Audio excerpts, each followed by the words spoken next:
TWR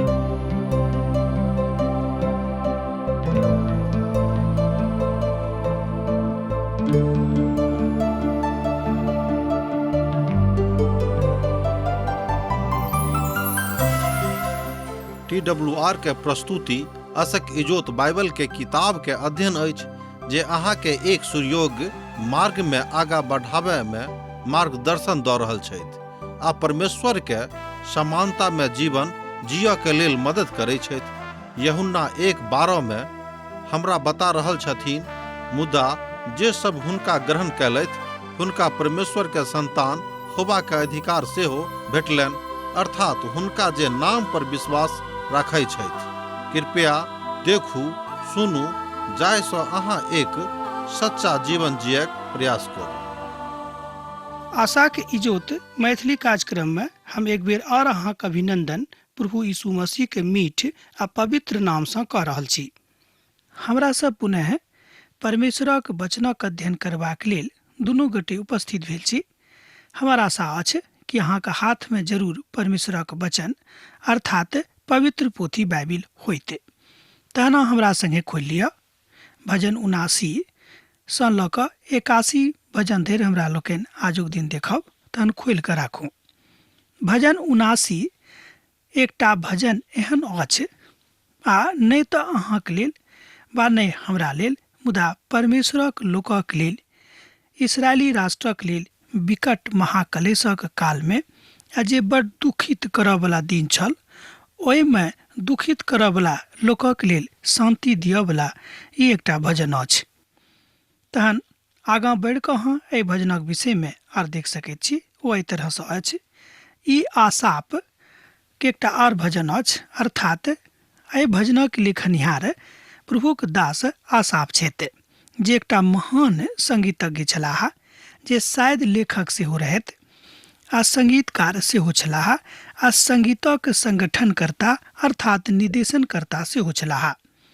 ओ शायद दाऊदेक कालक लोक रहथि, शायद ओ दाऊदक सहायकक रूप में काज सेहो कयने छलाह। एहि तरहक बात बहुत विद्वान सब बाजैत छथिन। एहिठाम भजनकार एहि पदके एहि रीतिसँ आरंभ कऽ रहल छथि, हे परमेश्वर, दोसर जाति अहाँक भाग में छुइ आयल अछि।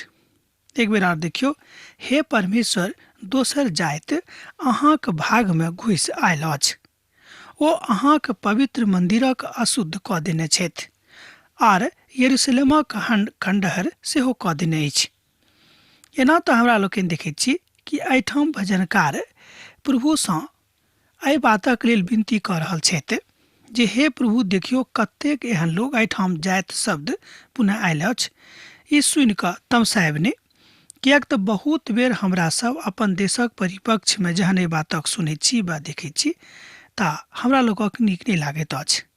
एहिठाम जाति शब्द भजनकार लिखने छथि, किएक तऽ भजनक शैली अहाँ जानबे करैत छी, कवित्व शैली थिक, तैं एहिमे बहुत बातक लेल अलंकारिक शब्दक प्रयोग कयल गेल अछि। तहन एहिठाम जाति शब्द अलंकारिक शब्दक रूप में प्रयोग कयल गेल अछि। अहाँ मानि सकैत छी एहि तरह पवित्र पोथीक लोग मानैत छथि। मुदा एहिठाम जाति शब्द ओहि बातक लेल आयल अछि जे परमेश्वरक लोक ने, मुदा जे केओ परमेश्वरक नहि मानैत छथि हुनका ओहि जातिक संज्ञा देवल गेल छनि जे ओ सब घुसि कऽ अहाँक मंदिरक अपवित्र अशुद्ध कऽ देने छथि आर यरूशलेमक खंडहर कऽ देने अछि। एहि बातक अहाँ एहिठाम देखैत छी 79 भजनक 1 पद में। एना तऽ ई भजन भविष्यवाणी पर आधारित अछि, जाहि काल में एहि भजनक लिखल गेल रहैक ई बड़ स्पष्ट चित्रण प्रस्तुत करैत अछि। नबूवत अर्थात ओहि काल में एहि बातक भविष्यवाणी के दृष्टिकोण से देखल गेल रहैक। तहन आगाँ हमरा लोकनि देखैत छी कि जाहि काल में नबूगत नसर लेल ओहि कालक विषय में बतायल गेल अछि जे इसराइली के जहन बेबीलोनक बंधुआई के विषय में सेहो बाजित अछि। किएक तऽ हमरा लोकनि जानैत छी कि एक बेर पुनः पिता परमेश्वर दुष्ट लोकक की करऽ देलनि, छूट दऽ देलनि कि हाँ इसराइली लोकक पुनः आर एक बेर बंधुआई में लऽ जाऊं, किएक तऽ ओ सब परमेश्वरक विरुद्ध में, परमेश्वरक प्रतिपक्ष में पाप कयने छलाह। जेना कि हमरा लोकनि बेर बेर सुनैत छी कि परमेश्वर कहियो कोनो परिस्थिति में पापक संगे समझौता नहीं करता है। ओ सब अहाँक दास लोकक सरंगक चिड़ैक आहार कऽ देलनि आर अहाँक भक्तक मौस बनक पशुक खुआ देलनि अछि। एहि बातक एहिठाम दोसर पद में हमरा लोकनि देखैत छी भजन भेल 79। दुखक काल में ई कियाक होइत अछि? इस्राएली लोकक जिंदगी में और एकटा बात परमेश्वरक दिस सँ होइत अछि। कियाक ई बात इस्राएली लोकक जिंदगी में हुआ देलनि अछि? झूठा भविष्यवक्ता हुनका सभक बाजैत छलाह, जाय ई प्रभुक लोकक संगे कियाक भेल रहिक। एना तऽ भविष्यवक्ता जरमायाह प्रभुक न्यायक विषय में बड़ स्पष्ट बाजने रहथि जे हुनक न्याय आबि गेल रहिक। मुदा ई बात इस्राएली राष्ट्रक जिंदगी में होइत अछि। ओ सब ई बात नहीं बुझलखिन, मुदा एहि बातक परमेश्वरक पराकाष्ठा सँ देखैत छथि जे परमेश्वर हुनक रक्षा कियाक नहीं कयलनि। आजुक प्रश्न यह अछि जे बहुत यहूदी सब नास्तिक बनि गेल छलाह।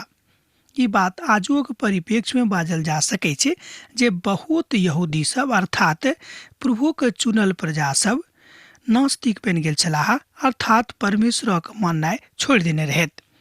कियाक तऽ महाक्लेशक काल में जे ओहि कालक राजा होइत वो हुनका संगे अपन संगति कऽ लेत वा कऽ लेने रहथि। दोनों तरह अहाँ एहिठाम देख सकैत छी। आ लोक बड़ तकलीफ में आबि रहल छथि आ यह तरहक प्रश्न भजनकार लोकक एहिठाम कऽ रहल छथिन। संसारक राष्ट्रक ऊपर परमेश्वरक न्याय आबि रहल अछि।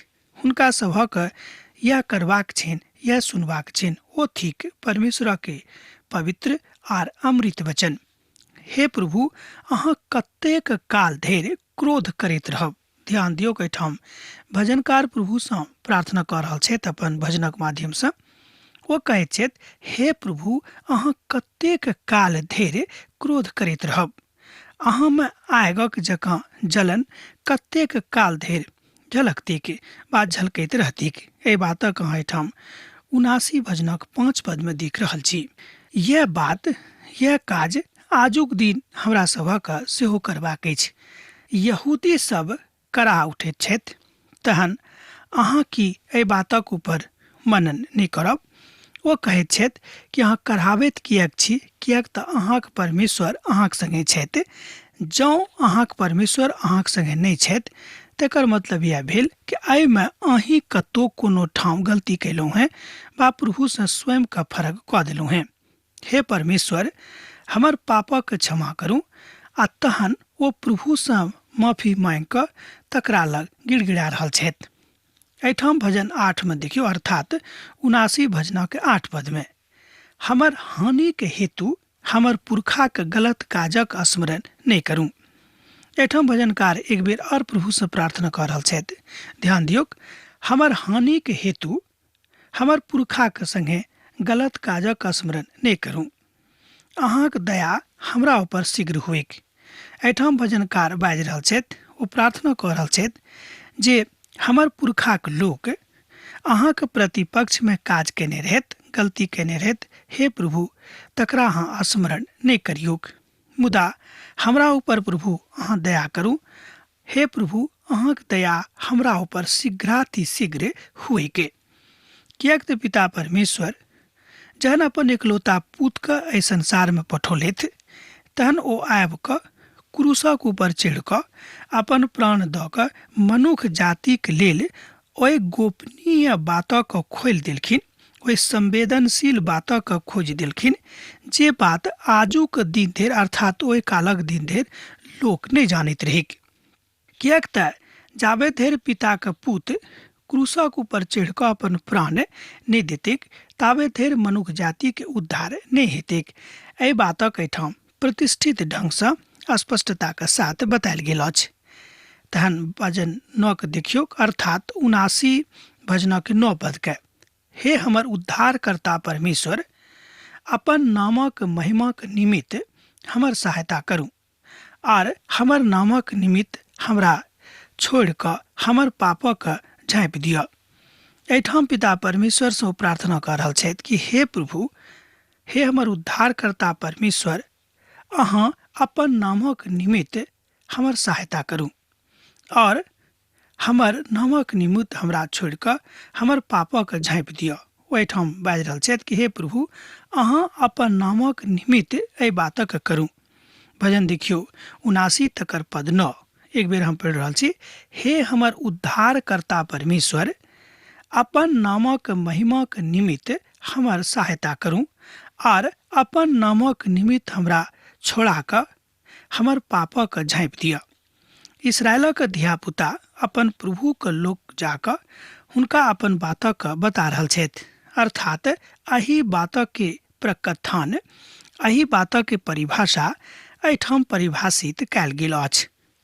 एहिठाम हमरा लोकनि देखैत छी जे हमरा सब जाहि बातक छोड़ि कऽ प्रभुक लग आबैत छी, ओ बात थिक कि हमरा सब जहन पापक परित्याग कऽ कऽ आ प्रभुक सन्मुख में जहन एहि बातक मान ले छी कि अब हमरा सब कोनो गलत काज नहीं करब, तहन हमरा सब प्रभुक धियापुता बनै छी और हुनका लग आबै छी। तहन हम जे अहाँक प्रजा और अहाँक चराई के भेड़ा छी, अहाँक धन्यवाद सदा सैद घड़ी करैत रहब और पीढ़ी सँ पीढ़ी धरि अहाँक गुणानुवाद करैत रहब। ए बातक अहाँ एहिठाम देखैत छी पद 13 में भजन भेल 79। यह बात आजुक परिप्रेक्ष्य में अहाँक बा हमरा बुझबाक अछि, सिखबाक अछि। भजन 80 के आरंभ अब एहिठाम होइत अछि। हुनक आबय वाला राज में हुनक नोर आ दुखक सहर वाला लोक बहुत कम रहते, अर्थात जे कियो पाप केने रहता है ई बात हुनके संगे लागू हेते। मुदा जे सब प्रभुक संगे रहल छथि वा जे कियो हुनका अपन उद्धारकर्ता के रूप में ग्रहण कऽ चुकने छथि, ई बात हुनका सभक संगे लागू नहीं हेते के। इसराइली के चरवाहा के प्रार्थना भजनक एहि श्रृंखला में हमरा सब एहि विचारक लग आबि गेल छी, एहि वैचारिक धाराक लग हमरा लोकनि पहुँच गेल छी। ओ प्रक्रिया थिक एहिठाम जाय बातक हमरा लोकनि चित्रण रूपे देख रहल छी, ओ थिक प्रभु यीशु मसीह के महान जिंदगी के चित्रण। आ सामयिक बात यह थिक कि हमरा सभक कंठ बहुत बेर रुधिर भऽ जाइत अछि। आ तहन हमरा सब असरिया के दिस देखैत छी जतऽ परमेश्वरक लोग दुखित भेल छलाह। एकटा परंपरागत बात इहो अछि कि भजनकार एहिठाम कहैत छथि कि जे कियो अपन क्रियाशीलता सँ अपन प्रभु के खोजैत छथि, अर्थात जे कियो जतन सँ अपन प्रभु के खोजैत छथि, हुनका लेल कोनो प्रकारक साप नहीं छनि, अर्थात निश्चित रूपे प्रभु परमेश्वर अहाँक श्राप नहीं देता है।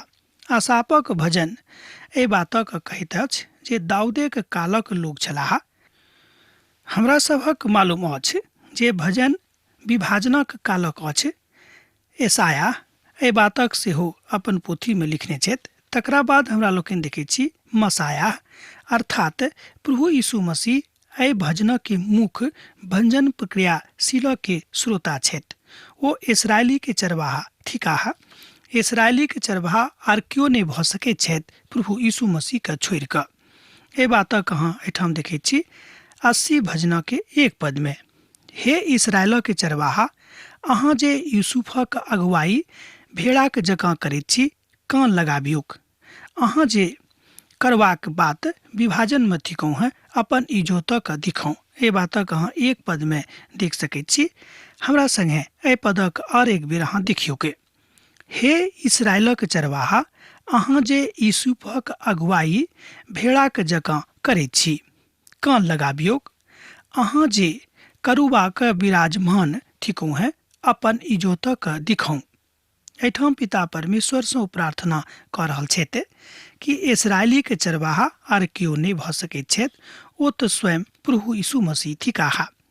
हमरा सभक एहि बातक जनबाक अछि कि हमरा सभक जे इजोत भेटल अछि, जे मुस्कान जिंदगी में भेटल अछि, जे प्रार्थना भेटल अछि, जे शांति भेटल अछि, ओ परमेश्वरक दिस सँ अर्थात यीशु मसीह के दिस सँ भेटल अछि। साधारण मनुख एहि बातक खूब नीक रीति सँ बुझि सकैत छथि जँ ओ अपन जिंदगी प्रभु यीशु मसीह के हाथ में दऽ देने छथिन। जँ ओ नहि देने छथि तऽ एहि बातक बुझनाइ ओतेक आसान नहि थिक। मुदा ओ अपन प्रभुक सेनाक यहोवाक बीचमे एहि बातक बाजित रहथि। पद 2 के देखियौ, ए प्रेम बेन्यामीन और मनस्से के समान अपन पराक्रम दिखा कऽ हमर उद्धार करबाक अछि।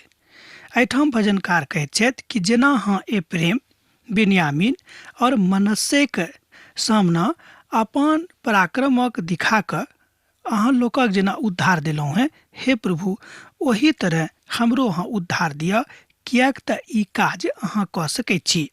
ए प्रेम बेन्यामीन और मनस्से के नामक किएक एहिठाम वर्णित कयल गेल अछि। एकटा प्रश्न आबैत अछि कि किएक एहि नामक एहिठाम बखान कयल गेल अछि। हमर विचारमे एहि प्रश्नक उत्तर हमरा लोकनि गिनतीक पोथी तकर 2 अध्याय, ध्यान दियौक, हमरा विचारे एहि प्रश्नक उत्तर हमरा लोकनि ढूंढ सकैत छी, खोज सकैत छी।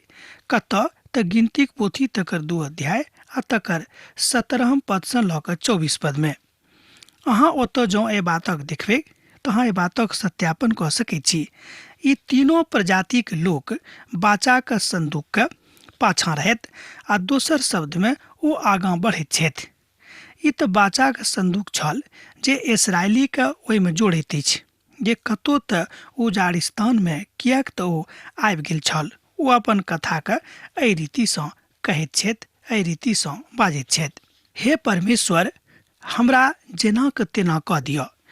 एहिठाम भजनकार प्रार्थना कऽ रहल छथि कि हे परमेश्वर हमरा अहाँ जेनाक तेना कऽ दिअ और अपन मुखक इजोत हमरा ऊपर चमका दिअ, तहन हमर उद्धार भऽ जायत। एहि बातक देख सकैत छी अहाँ भजन 80 तकर 3 पदमे। हमरा संगे देखियौ, एहिठाम एहि तरह बतायल गेल अछि, हे परमेश्वर हमरा जेनाक तेना अहाँ कऽ दिअ आर अपन मुखक इजोतके हमरा ऊपर चमका दिअ, तहन हमर उद्धार भऽ जायत। एहि विषय वस्तुक ऊपर एहि भजनक अहाँ एहिठाम देख रहल छी जे पुनरावृत्तिक एकटा भजन अछि।